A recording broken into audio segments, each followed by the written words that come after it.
Kalau Samsung Galaxy A57 terasa naik kelas namun mulai kemahalan, justru Samsung Galaxy A37 ini yang bikin kamu dilema.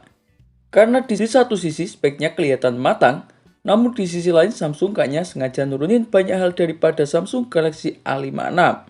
Nah, Samsung Galaxy A7 ini beneran masuk akal atau cuma versi dipelankan dari A series? Ini dia 9 catatan penting Samsung Galaxy A7 sebelum kamu salah pilih. Yang pertama adalah dari posisi A37 itu di mana? Samsung Galaxy A37 bukan penerus agresif namun penjaga pasar aman. Kalau A57 itu naik kelas dan mulai mahal, A37 ini diplot jadi opsi masih Samsung tapi jangan terlalu mahal. Model SMA376B rilis diprediksi pada bulan Maret 2026 nanti. Yang kedua adalah dari segi layarnya. Aman tapi nggak istimewa. Ini dia Samsung memberikan layar 6,7 inci Full HD Plus berjenis Super AMOLED tambah refresh 120Hz. Secara kualitas ini enak banget buat harian, namun tidak ada peningkatan signifikan dibanding dengan generasi sebelumnya. Ini adalah layar yang aman, namun bukan alasan utama buat upgrade. Sementara yang ketiga adalah dari segi performanya. Samsung Galaxy A37 hadir dengan chipset Exynos 1480 dengan fabrikasi 4 nanometer. Cortex A78 hingga 2,75 GHz, GPU Exynos 530 AMD basis. Ini bukan chipset lemah, namun jelas satu tingkat di bawah A57. Buat bermain game masih bisa, namun bukan buat ngejar settingan papan atas. Yang keempat adalah dari segi RAM dan juga media penyimpanan internalnya. Beredar rumor bahwa Samsung Galaxy A37 bakal memakai RAM LPDDR5X dengan penyimpanan UFS 3.1.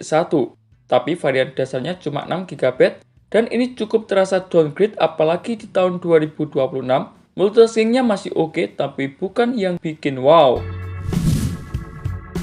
Sementara yang kelima adalah dari segi kameranya. Samsung Galaxy A37 hadir dengan kamera utama 50MP Sony IMX906 dengan fitur OIS. Tambah adanya 50MP ISOCELL GNJ dengan fitur OIS, sensor yang berbeda namun berukuran sama. Artinya kualitasnya bisa beda antara unit atau wilayah. Ini hal kecil tapi penting dan jarang dibahas oleh review lain. Sementara yang keenam adalah dari segi kamera tambahan. Kamera tambahan yang ada pada Samsung Galaxy A37 cukup standar, yakni kamera ultrawide 8MP ditambah 5MP kamera makro. Sementara di bagian depan ada 12MP. Semuanya cukup tapi tidak ada peningkatan yang signifikan. Beralih yang ketujuh adalah dari segi software yang dibawanya. Samsung memberikan jaminan update OS selama 7 kali update software, yakni sistem operasi OS Android 16 dengan tampilan One UI 8.5. Ini adalah kelebihan besar dibanding dengan kompetitor lain. HP ini bisa dipakai lama bahkan saat speknya mulai ketinggalan.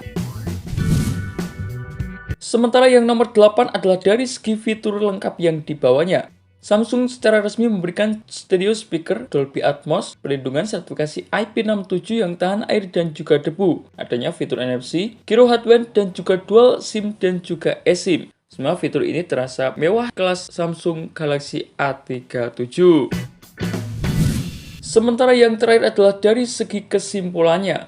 Samsung Galaxy A37 bukan penerus agresif, bukan HP pamer spek, namun HP yang aman, awet dan juga rapi. Namun kita harus jujur, banyak aspek turun dari A56 dan Samsung jelas memisahkan kelas daripada A57 terbaru.